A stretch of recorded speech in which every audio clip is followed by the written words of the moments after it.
আসসালামু আলাইকুম। সবাই কেমন আছেন? আশা করি ভালো আছেন। আমিও ভালো আছি। আজকে আপনাদেরকে যে গল্পটা শোনাবো সেটা কোনো সিনেমা বা ওই নাটকের কোনো গল্প না। সেটা আমার জীবনে ঘটে যাওয়ার একটি ঘটনা আপনাদের সাথে শেয়ার করতে চাই। বন্ধুরা, আমি একজন গরিব মানুষ। আমার বাবা মা অনেক গরিব। আমার স্বামীকে ভালোবেসে আমি বিয়ে করেছি, তবে আমার স্বামীর অবস্থা অনেক ভালো। আমি গরিব দেখা আমার স্বামী আমাকে বিয়ে করেছে বলে তার বাবা মা তাকে বাড়ির থেকে বের করে দেয়। আর আমিও গ্রাম ছাড়া হয়ে আমার স্বামীর হাত ধরে শহরে চলে আসি। আমার স্বামীর কাছে অল্প কিছু তো সীমিত টাকা ছিল, যে টাকা দিয়ে আমরা গাড়ি ভাড়া আর কয়েক বেলা খেতে পারবো, এছাড়া আর কোনো টাকা পয়সা থাকবে না। পরে আমার স্বামী বলতেছে, এইভাবে শহরে এসে রাস্তা রাস্তা ঘুরলে তো হবে না, আমাদের একটা রুম ভাড়া নিতে হবে। চলো প্রথমে যাই আমরা একটা রুম ভাড়া নিই। তো আমি রুম ভাড়া নিতে গেছি। যাইয়া দেখি যে এলাকায় গেছি এলাকা কোনো বাসা রুম ফাঁকা নাই। আর যাও দু একটা বাসা রুম খালি হবে তো মাসের 1 তারিখ থেকে খালি হবে। কিন্তু আমাদের একটু তদনগদ ফাঁকা বাসা দরকার ছিল। হঠাৎ করে গ্রাম থেকে আসি, কোথায় যেয়ে উঠবো এখন ভাইবা চিনতে পারতেছি না। পরে এক বাড়িতে গেলাম, দেখলাম যে এক বাড়িতে একটা রুম খালি পাইলাম। তারপরে ওই বাড়িতে আমরা উঠলাম। তো আমাদের কাছে অ্যাডভান্স চেয়েছিল। তো আমরা বলছি মাত্র গ্রাম থেকে এসেছে, তো আমাদের হাতে ওরকম টাকা পয়সা নাই, আমরা তো নগদে উঠতেছি, আমাদের থাকার জন্য একটু দেন, কয়টা দিন কাজ কাম করলেই কিছুদিন পরে আপনাদের অ্যাডভান্স দেব। তো মানবতার খাতিরে আমাদের থাকতে দিছে। পরে থাকার ব্যবস্থা করলো। করার পরে তো আমার স্বামী বলতেছে, হয়তো আজকে দুপুরটা রাতটা আর কালকে সকাল পর্যন্ত খেতে পারবো, তার মানে আর 3 বেলা খেতে পারবো যে টাকা আছে। তারপরে কি করব? এই খালি ঘরের ভিতরে মশা কামড়, আর আমরা তেমন কিছু আনতে পারিনি, হয়তো পরনের কিছু কাপড় চোপড় ছাড়া আর কিছুই আনতে পারিনি। আমাকে সব কিছু এখান থেকে কিনতে হবে। পরে পাশের ঘরে ভাবিরে বললাম, ভাবি আমাকে একটু উপকার করেন, মানুষের বিপদ তো আর থাকবে না।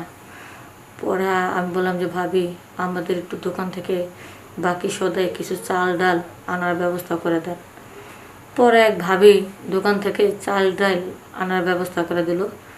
পাশের ঘরে আরেক ভাবির কাছ থেকে কিছু জিনিসপত্র নিয়ে আমরা রান্না করছি, কারণ সাথে যে টাকা আছে এই টাকা দিয়ে তো আর বেশিক্ষণ খাওয়া যাবে না। পরে আমার স্বামী কী করলো, আস্তে আস্তে কাজের খোঁজে নামলো। এখন কাজের খোঁজ পাইল না দেখা পরে রিক্সা গ্যারেজে গেল, একটা রিক্সা নিল। পরে বাড়ির রিক্সাওয়ালা বলল, তোমরা যেখানে থাকো একজন মানুষের রিস্ক হতে হবে। পরে আমরা বললাম, মানে আমার স্বামী বলল যে আমাদের তো বাড়িওয়ালা ছাড়া তো আর কেউ নাই, কারণ আমরা গ্রাম থেকে এসেছি আর এখানে কোনো আত্মীয় স্বজন নেই, বাড়িওয়ালা যদি রিস্ক হয় তাহলে হবে। পরে বাড়িওয়ালাটা একটু বয়স্ক ছিল, মুরব্বী মানুষ, সেই কাকারে বললাম, কাকা আমাদের দিকটা একটু দেখেন। তো কাকা আমাদের দিকটা দেখে সেই রিক্সা চালাতে দিতে দিল আমার স্বামীকে, রিক্সা এনে দিল। আমার স্বামী রিক্সা চালায়া আপাতত 400 500 600 টাকা যাই পায়, তাই দিয়ে আমাদের সংসারটা চলতেছে। তারপর রিক্সা চালাতে চালাতে হঠাৎ একটা কোম্পানিতে লাগলো, ওই বেতন মাসে 20,000 টাকা বেতন, একটা কাজে লাগলো। তাই দিয়ে আমাদের সংসারটা মোটামুটিভাবে ভালোই চললো। কিন্তু এখন তো এখন তো আমাদের ঘরে তো কোনো জিনিস নাই, অনেক কিছু টান। তো বেতনের টাকা দিয়ে তো আমাদের খাওয়া থাকা ঘর ভাড়া মনে করেন হচ্ছে, কিন্তু অনেক কিছু তো আমরা কিনতে পারতেছি না। হয়তো এক মুঠে টাকাটা জমাইতে অনেক সময় লাগবে। আর চিন্তা করলাম যদি একটা কিস্তি উঠাইতে পারি আমরা, হয়তো কিস্তির টাকাটা দিয়া আস্তে আস্তে আস্তে আস্তে আমরা কিস্তিটা শোধ করলাম। আর কিস্তিওয়ালা থেকে আমরা এক মুঠে টাকা পাইলাম, সে অনেকগুলো টাকা দিয়ে আমরা ঘরের জিনিসপত্র কিছু কিনতে পারবো। ওই হিসাব করে আর কি আমরা ওই কিস্তিওয়ালার কাছ থেকে ওই 30,000 টাকা আমরা কিস্তি উঠাবো। তো কিস্তিরা বলতেছে আপা আমরা তো এমনি টাকা দিই না, আমাদের একটা জিম্মা বা একটা রিক্সেল একজন জিম্মা হইতে হবে। তখন বাড়িরা নানার কাছে গেলাম যে নানা জিনিসপত্র দিয়ে কিনা তো আপনাদের বাসায় রাখবো আমরা, আপনাদের বাসায় তো ভাড়াটা আছে, তো দেন আমাদের একটু সুযোগ করে দেন। তো কিস্তিওয়ালার কাছ থেকে আমরা কিছু তার টাকা দিয়ে আমরা কিছু জিনিস কিনছি। কেনার পরে এখন এই আমার যে স্বামী চাকরিটা, ওই চাকরিটা ওখানে একটু গ্যাঞ্জাম হয়েছে, গ্যাঞ্জাম হওয়ার পরে তারপরে ফ্যাক্টরি একটু বন্ধ করে দিছে। তখন আমার স্বামীটা একটু পথে বসে আছে, কাজ ছিল না। পরে এই কী করলো, বাড়িওয়ালারা আবার ধইরা আমরা আর একজনের মারফতে একটা কিস্তি ব্যবস্থা করলাম যে গাড়ি চালানোর জন্য একটা অটো রিক্সা কিনলাম, যে অটো রিক্সাটা দিয়া সে ভালোভাবে সংসার চালাতে পারবে, অটো গাড়ি। তাই কি কিস্তি শোধ করে দেবে, ওই কিস্তি শোধ করে দেবো। তো গাড়িওয়ালা বাড়িওয়ালা মনে করছে যে অটো রিক্সা তো ভালো জিনিস, তো ওটা তো অনেক টাকা দাম। বাড়িওয়ালা অনেক লোকজন ধইরা 80,000 টাকা দেয়া একটা পুরাতন একটা অটো রিক্সা কিনে দিল, অটো গাড়ি। ওটা 8 সিট না জানি 6 সিটের গাড়ি, তো কিনে দিল। ওটা দিয়ে ভালোই খ্যাপ ট্যাপ মারা যায়, আমরা কয়েকটা কিস্তি দিলাম। কিন্তু ওই অটো গাড়ি মেন রোডে যাইতে দেয় না, গাড়িগুলো ধরে। এক পর্যায়ে কী হইল, ওই গাড়ি পুলিশে নিয়ে গেল। এখন পুলিশের কাছ থেকে ছাড়াতে পারি না। এখন এদিক দিয়ে আমাদের অনেক কিস্তি, এদিক দিয়ে বাড়িওয়ালার ঘর ভাড়া, এখন খুব ঝামেলার মধ্যে আছি। তারপরে এক পর্যায়ে আমার স্বামী কী করলো, কিছুদিনের জন্য বাইরে থাকলো, বাড়িতে দেনার চাপের কারণে আসলো না। সেই দূরে কোথাও যাইয়া এই একটা কোম্পানিতে হোক বা কোনো একটা রিক্সা গ্যারেজে হোক, যে কোনো দূরে যায় সে থাকলো।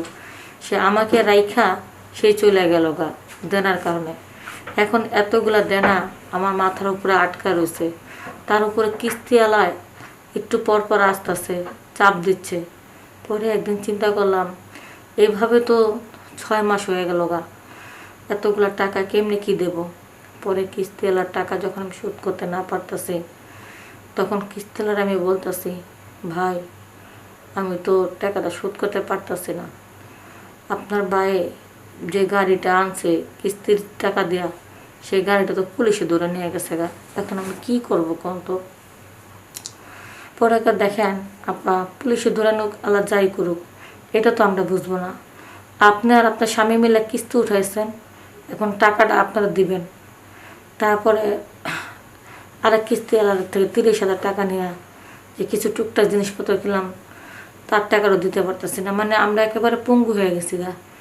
এদিক দিয়ে ঘর ভাড়া চাপ, এদিক দিয়ে দোকানের বিল, আমি মহিলা মানুষ যে কি করব আমি বুঝতে পারতেছি না। সে তো পুরুষ মানুষ, সে আমাকে থুইয়া চলে গেল গা।